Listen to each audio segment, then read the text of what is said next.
ओम नमः शिवाय। प्यारे भाइयों बहनों, आप सबको नरेश त्रिवेदी का ओम नमः शिवाय। नरेश ज्ञान चैनल में आपका हार्दिक स्वागत है। आज अपन पूर्वाषाढ़ा के बाद में जो नक्षत्र आता है उत्तराषाढ़ा, उस नक्षत्र के ऊपर अपन अध्ययन करेंगे और इसकी क्या विशेषता होती है, क्या गुण होते हैं, उसके बारे में अपन चर्चा करेंगे। उत्तराषाढ़ा नक्षत्र। वीडियो स्टार्ट करने से पहले आप सबसे रिक्वेस्ट है कि नरेश ज्ञान चैनल को अगर सब्सक्राइब नहीं किया है तो कृपया करके सब्सक्राइब करें और वीडियो को लाइक शेयर कमेंट जरूर करें। उत्तराषाढ़ा नक्षत्र उत्तराषाढ़ा नक्षत्र 21वां नक्षत्र है। कुल 27 नक्षत्र है। अश्विनी से लगा के ठेठ रेवती तक कुल 27 नक्षत्र है और उसमें से जो 21वां नक्षत्र है वो 21वां नक्षत्र जो है उत्तराषाढ़ा है। यह जो 360 डिग्री का जो घेरा है नक्षत्र जोडिएक, जिसको नक्षत्र पट्ट कहते हैं, उस नक्षत्र पट में 360 डिग्री के अंदर 266.40 से लगा के 280 डिग्री तक जो है इसका स्थान माना गया है और ये 21वां नक्षत्र है। इस नक्षत्र में भे भो ज या जा भी कह सकते हैं, जा अक्षर भी इसी नक्षत्र में आएगा, ज अक्षर भी इसी नक्षत्र में आएगा और जी, ये चार चरण ये दोनों एक ही है। ज को या जा को दोनों अक्षर एक में ही आएंगे। तो भे भो ज या जा या और जी, ये चारों चरण जो है इस अक्षर जो से ये उत्तराषाढ़ा नक्षत्र बनता है। अब इसमें भी पहला जो अक्षर है भे या पहला चरण कह सकते हैं, एक चरण 3 अंश 20 कला का होता है। तो पहला जो चरण भे अक्षर है वो धनु राशि में आता है, सेजिटेरियस राशि में आता है। और जो दूसरे जो 3 चरण है भो ज को या जा को, भो ज या जा को और जी, ये जो है कैप्रिकॉर्न यानी मकर राशि के अंदर आता है। अब उत्तराषाढ़ा नक्षत्र का जो स्वामी ग्रह है वो है सूर्य। इस कारण से सीधी सी बात है कि उत्तराषाढ़ा नक्षत्र में सूर्य के गुण भी होंगे और इन अक्षरों वाले में 3 चरण पीछे के उसमें सूर्य और शनि दोनों के गुण होंगे। पहला जो चरण है उसमें धनु राशि में आता है, इसलिए गुरु के भी गुण होंगे और सूर्य के भी गुण होंगे। अब इस नक्षत्र का जो अधिष्ठाता देवता है वो है विश्वदेव। विश्वदेव यानी विश्व के देवता। हमारे शरीर के अंदर मस्तिष्क जो होता है, ब्रेन होता है, उस ब्रेन में जो सेल्स होती है, कोशिकाएं होती है, जिसको न्यूरॉन्स कहते हैं। नर्वस सिस्टम के अंदर, मस्तिष्क के अंदर जो तंत्रिका कोशिका होती है, जो मस्तिष्क जिससे बनता है, उसका आकार भी जो है वो तारों जैसा होता है, नक्षत्र जैसा होता है और उसका जो कंट्रोल करने वाला मस्तिष्क के तंत्रिका कोशिकाओं का वो विश्वदेव है। तो विश्व के देवता भी कह सकते हैं। अगर उत्तराषाढ़ा नक्षत्र को कोई तकलीफ है तो विश्वदेव की जो है वो उपासना कर सकते हैं। अब उत्तराषाढ़ा नक्षत्र के स्त्री पुरुष जातक के अपन इन विभिन्न गुणों, शारीरिक स्वभाव, शिक्षा, रोजगार, पारिवारिक जीवन, स्वास्थ्य, इन गुणों के ऊपर चर्चा अध्ययन करेंगे। पहला तो सबसे पहले जो है वो इनका उत्तराषाढ़ा पुरुष का शारीरिक गठन कैसा रहता है।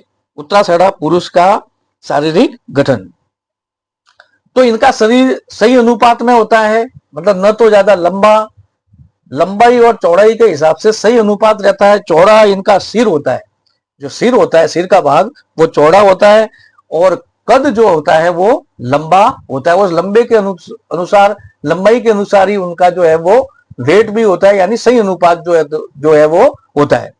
और नाक लंबी होती है और आंखें चमकदार होती है, यानी अपन कह सकते हैं कि साफ रंग वाले होते हैं, गोरे रंग के होते हैं और मनोहर दिखते हैं, यानी बहुत सुंदर जो है वो दिखते हैं उत्तराषाढ़ा नक्षत्र के पुरुष। अब इनका उत्तराषाढ़ा नक्षत्र के पुरुष का स्वभाव कैसा होता है और इनके जीवन में क्या घटनाएं ऐसी घटती है। तो उत्तराषाढ़ा पुरुष संस्कारी होता है, मीठे बोलने वाला होता है और साफ दिल वाला भी होता है और मासूम चेहरे वाला होता है। यानी उसके चेहरे को आप देखोगे उत्तराषाढ़ा पुरुष की, तो एक मासूमियत भरा जो उसका चेहरा होता है। अगर मान लो उसके पास में बहुत सारा पैसा भी होगा या जीवन में वो बहुत अच्छे ऊंचे पद पर या बहुत अमीर बन गया, तो भी उसमें ज्यादा तड़क भड़क वो किसी को दिखाता नहीं है और न ज्यादा जो है वो दिखावा किसी को पसंद करता है। यानी आडंबर नाम की चीज जो है इसमें उत्तराषाढ़ा पुरुष के अंदर नहीं होती है।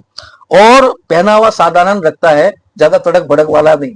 और विशेष करके ये उत्तराषाढ़ा जो पुरुष होते हैं वो जो है स्त्री वर्ग का बहुत ही सम्मान, स्त्री जाति जो है उसका बहुत ही सम्मान करते हैं।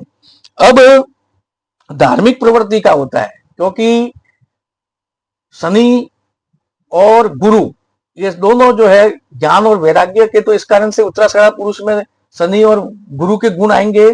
तो इस प्रकार से ये धार्मिक प्रवृत्ति का, सूर्य के भी गुण आएंगे, तो धार्मिक प्रवृत्ति के होते हैं। साथ साथ में लोग इनको पहचान नहीं पाते, इनके गुणों को और अवगुण कि भाई इसमें कौन सा गुण है और कौन सा अवगुण है, लोग उत्तराषाढ़ा पुरुष को बराबर पहचान नहीं पाते।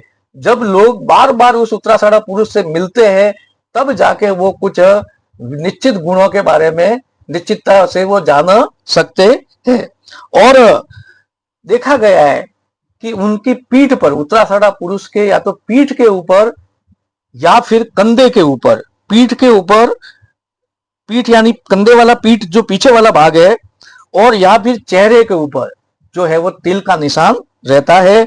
और उसकी आंखों में, उत्तराषाढ़ा पुरुष की आंख में लालिमा भरी जो है वो रहती है। और अपना जो कार्य है वो पूरी ईमानदारी से करता है, न तो वो दूसरों को धोखा देता है। उत्तराषाढ़ा पुरुष किसी भी व्यक्ति को धोखा नहीं देता है और किसी के भी जीवन में वो खुद परेशानी किसी के जीवन में खड़ी करता नहीं है, यानी किसी को भी रुकावट में आने नहीं देता है। और लेकिन फिर भी इसके अंदर कुछ अच्छी विशेषता होती है, व्यवहारिक बहुत संस्कारी होता है और अच्छी विशेषता के कारण से कई बार ये तकलीफ में पड़ जाता है, क्योंकि सबका ये भला करने जाता है, कई बार ऐसे तकलीफ में भी पड़ जाता है। और कई बार ऐसा भी होता है कि समस्याओं में अच्छे गुणों के कारण उल्टा अच्छे गुण, और कई बार ये समस्याओं में फंस जाता है, जबकि वो साफ दिल का होता है और किसी के दबाव में आके झुकता नहीं है। चापलूसी जो है, उत्तराषाढ़ा पुरुष को चापलूसी करनी जो है किसी की आती नहीं है कि चापलूसी करके वो आगे बढ़े, ऐसा उत्तराषाढ़ा पुरुष के अंदर गुण नहीं होता है। और वो हमेशा भलाई का काम करता है। निर्णय करने में, कोई भी चीज के ऊपर डिसीजन लेने में वो जल्दबाजी नहीं करता है। जो भी उसके विश्वास पात्र लोग होते हैं उनसे सलाह लेकर के और बाद में किसी भी विषय पर वो निर्णय, अकेले ऐसे निर्णय नहीं करेगा। जो भी उसके विश्वास पात्र लोग है उत्तराषाढ़ा पुरुष के, उनसे वो सलाह करके बाद में जो वो किसी निर्णय को लेता है। हालांकि सभी कामों में वो रहता है, फिर भी थोड़ा बहुत आदत पसंद, आराम पसंद जो है वो रहता है। मतभेद, अगर मान लो उसके किसी के साथ में मतभेद हो जाए, वाद विवाद हो जाए, बोलाचाली हो जाए, तो भी वो सामने वाले व्यक्ति को खराब कड़वा वचन नहीं बोलता है और साथ में सामने वाले व्यक्ति के ऊपर न तो अपनी नाराजगी बताता है और न अप्रसन्नता वो जो है वो सामने वाले व्यक्ति के ऊपर बताता है। और अपनी खराबी को प्रकट किए बिना ही दूसरों से गंभीर विचार विमर्श वो जो है वो करता है। अब उत्तराषाढ़ा पुरुष को बचपन में ही जिम्मेदारियां उठानी पड़ती है, बचपन से ही उसके ऊपर कुछ ना कुछ जिम्मेदारी आ जाती है। इस कारण से इसमें आदत पड़ जाती है उत्तराषाढ़ा पुरुष में कि वो जिम्मेदारियों को लेने में घबराता नहीं है और कोई भी वो जिम्मेदारी कार्य जो है वो करता है। और एक बार अगर वो हो जाए तो मान लो किसी ने कहा कि आपका भाई, उसको मालूम पड़ जाए कि मैंने जो कहा और किया हुआ जो काम है वो गलत है, तो उसके ऊपर वो संकोच भी करता है, शर्म भी करता है और पछतावा भी करता है कि सामने वाला कहे कि भाई तुमने ये जो कार्य किया ये गलत है, तो वो उसके ऊपर अगर लगता है उसको कि वास्तव में गलत है तो वो संकोच भी, शर्म भी करता है उसके ऊपर और पछतावा भी कि हाँ भाई मेरे से ये गलती, मैंने गलत बोला है और गलत किया है, तो उसमें भी वो शर्म नहीं करता है। और उसका हर कार्य दूसरे की मान्यता पर निर्भर रहता है। अन्यथा वो कष्टप्रद स्थिति में पड़ जाता है। तो मतलब इसके जीवन में एक तरफ तो सुख भी रहता है और एक तरफ दुख का सागर भी रहता है, यानी जीवन जो है वो ऐसे चलता रहता है। अब आगे आता है शिक्षा कैसा, रोजगार क्या, आय का साधन।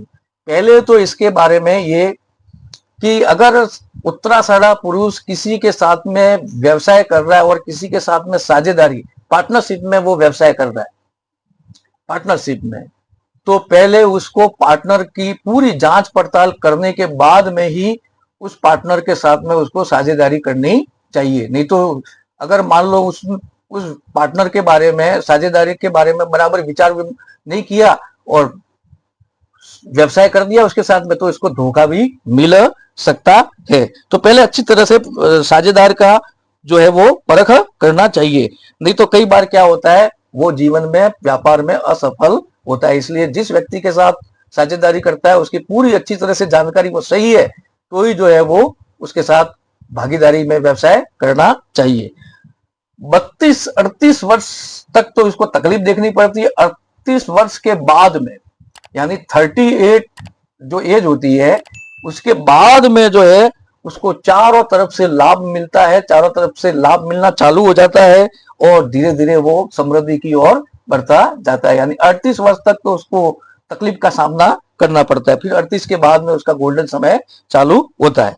अब पारिवारिक जीवन, बचपन उसका सामान्य अच्छा रहता है और उसकी पत्नी जिम्मेदार भी होती है और उससे प्रेम करने वाली स्नेहमयी भी होती है और उसकी पत्नी जिम्मेदारी भी उठाती है। लेकिन पत्नी उत्तराषाढ़ा पुरुष को पत्नी से के जो स्वास्थ्य संबंधी जो है समस्या है उससे वो तकलीफ में कई बार पड़ता है। उत्तराषाढ़ा पुरुष की पत्नी का जो स्वास्थ्य है वो गड़बड़ चलता है, उसके कारण से उसको तकलीफ रहती है। पत्नी को या तो एसिडिटी की शिकायत रह सकती है उत्तराषाढ़ा पुरुष की पत्नी की, या फिर गर्भा से संबंधित परेशानी रह सकती है। और इसके साथ में इन सब गुणों के बाद में भी बच्चों से जो है वो सुख नहीं मिलता, तो इसके मुख्य कारण उत्तराषाढ़ा पुरुष के दुख का मुख्य कारण उनके बच्चे भी है। अब आगे आता है स्वास्थ्य इसका कैसा रहता है उत्तराषाढ़ा पुरुष का। तो एक तो इसको पेट से संबंधित तकलीफ रह सकती है उत्तराषाढ़ा पुरुष को, पेची से या पेट से संबंधित कोई भी उदर के अंदर जितना पार्ट है, इंटेस्टाइन है या लीवर है, उससे संबंधित पेट से संबंधित उत्तराषाढ़ा पुरुष को तकलीफ हो सकती है। एक लकवा पैरालिसिस की भी इसको प्रॉब्लम हो सकती है और एक लंग्स की बीमारी, श्वास संबंधी बीमारी जो लंग्स में होती है उससे भी उसको तकलीफ हो सकती है। और आंख से संबंधित बीमारी उत्तराषाढ़ा पुरुष को, आंख कमजोर भी रह सकती है उत्तराषाढ़ा पुरुष की, या आंख के संबंधित इसको तकलीफ भी हो सकती है। अब आगे आता है उत्तराषाढ़ा पुरुष के पश्चात उत्तराषाढ़ा जो है वो स्त्री जातक। सामान्यतः उत्तराषाढ़ा स्त्री के अंदर वही गुण पाए जाते हैं जो उत्तराषाढ़ा पुरुष के अंदर पाए जाते हैं, लेकिन कुछ जो है वो अलग है। पहला है इसका शारीरिक गठन। उत्तराषाढ़ा स्त्री का शरीर जो है वो कैसा रहता है, तो उसका चौड़ा माथा रहता है। उत्तराषाढ़ा स्त्री जो होती है उसका माथा चौड़ा होता है, लंबी नाक होती है और आकर्षक जो है वो आंखें होती है, दांत बहुत अच्छे होते हैं और शरीर बहुत ही अच्छा सुगठित भरावदार जो शरीर होना चाहिए, ऐसा उत्तराषाढ़ा स्त्री का शरीर भरावदार रहता है। लेकिन बाल जो है वो इतने अच्छे नहीं कह सकते। अब उत्तराषाढ़ा पुरुष का स्वभाव कैसा होता है, सामान्य घटना कैसी होती है। सबसे बड़ा इसका जो खराबी है उत्तराषाढ़ा स्त्री की खराबी जो है वो है इसका दुस्साहस और हठी स्वभाव। दुस्साहस यानी न करने जैसा काम हो उसमें भी कई बार वो जो है वो कार्य कर देती है और हट पकड़ लेती है तो वो कार्य कर देती है। नहीं सांस करना चाहिए वहां भी कार्य साथ जो है वो कर देती है और सोचे विचारे वो बोल लेती है कई बार, और दूसरों से झगड़े मोल ले लेती है बिना सोचे समझे, सामने वाले को बुरा लगेगा तो भी वो बोल लेती है। तो इस प्रकार से वो झगड़े मोल लेती है। यानी कहने का मतलब आ बैल मुझे मार, सामने से वो किसी न किसी जो तकलीफ को है जो वो अपने गले ले लेती है, सामने से वो जो है बुलाती है तकलीफ को। अब इसके बावजूद इसका रहन सहन उत्तराषाढ़ा स्त्री का अच्छा रहता है। अब आगे आता है शिक्षा, रोजगार और आय के साधन। उत्तराषाढ़ा स्त्री जो होती है जिसके अक्षर भे, भो, ज या जा और जी, ये जो अक्षर होते हैं उत्तराषाढ़ा के, उसका शिक्षा क्या होगा, रोजगार क्या होगा और आय के साधन क्या होगा। उत्तराषाढ़ा स्त्री जो होती है वो पढ़ी लिखी रहती है, शिक्षित रहती है, पढ़ने में होशियार रहती है, तो वो या तो टीचिंग लाइन में शिक्षिका बन सकती है, या बैंक अधिकारी, बैंक की कर्मचारी बन सकती है, बैंकिंग संबंधी कोई भी कार्य कर सकती है, या कोई ना कोई उत्तराषाढ़ा स्त्री धार्मिक संस्थान से भी जुड़ी हुई रह सकती है। और साथ साथ में अगर मान लो उत्तराषाढ़ा नक्षत्र में चंद्रमा है, उत्तराषाढ़ा नक्षत्र में चंद्रमा है और उसके साथ में अगर बुध भी बैठा है, यानी एक ही नक्षत्र में, उत्तराषाढ़ा नक्षत्र में चंद्र और बुध दोनों साथ में बैठे हैं, तो ऐसी स्त्री लेखन का कार्य भी कर सकती है, लेखन में वो सफलता प्राप्त करती है और किसी न किसी चीज को पब्लिश करने में भी वो आगे बढ़ती है, प्रकाशित करने में भी आगे बढ़ती है। अब उसका पारिवारिक जीवन कैसा रहता है, वह अपने पति से हमेशा बिछुड़ने का उसको जो है वो दुख रहता है और हमेशा समस्या से वो कोई ना कोई समस्या से चिंतित रहती है। उसको ऐसा लगता है या पति से बिछुड़ने का डर या फिर कोई ना कोई समस्या रहती है, इस कारण से उसका विवाहित जीवन जो जितना खुशियां प्राप्त करनी चाहिए उतना वो विवाहित जीवन में खुशियां प्राप्त नहीं करती है। धार्मिक विचार की होती है, उत्तराषाढ़ा स्त्री धार्मिक विचार की होती है और साथ साथ में वो धार्मिक काम भी करती है, दान है या गरीब लोगों को भोजन है, धार्मिक कार्य भी करने के साथ साथ में व्रत भी करती है, अनुष्ठान भी करती है।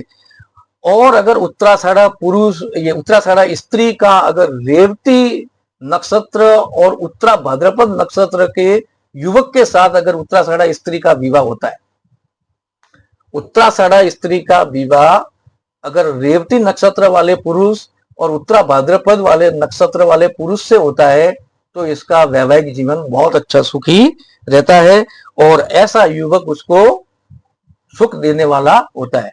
रेवती नक्षत्र और उत्तरा भाद्रपद नक्षत्र दोनों नक्षत्र मीन राशि के अंदर आते हैं और इनका मैंने बता दिया 3 पीछे के चरण मकर राशि में, कैप्रिकॉर्न में, और पहला जो अक्षर भे अक्षर है वो धनु यानी सैजिटेरियस में आता है। अब आगे आता है इसकी हेल्थ कैसी रहती है, हेल्थ से संबंधित इसको क्या समस्या उत्तराषाढ़ा स्त्री को रहती है। एक तो पेट में गैस की समस्या, गैस्ट्रिक ट्रबल जो है उत्तराषाढ़ा स्त्री को रहती है और साथ साथ में यूट्रस संबंधी बीमारी, गर्भाशय के अंदर, बच्चेदानी के अंदर कोई ना कोई गड़बड़ उत्तराषाढ़ा स्त्री को रह सकती है। तो इतना अध्ययन करने के पश्चात में मैं अपना वीडियो समाप्त करने जा रहा हूं और वीडियो समाप्त करने से पहले आपको बार बार रिक्वेस्ट है, निवेदन है कि मेरे चैनल नरेश ज्ञान को जल्द ज्यादा से ज्यादा सब्सक्राइब करें और साथ साथ में वीडियो को लाइक, शेयर और कमेंट करें। आप सभी को बहुत बहुत धन्यवाद, बहुत बहुत धन्यवाद। ओम नमः शिवाय, ओम नमः शिवाय।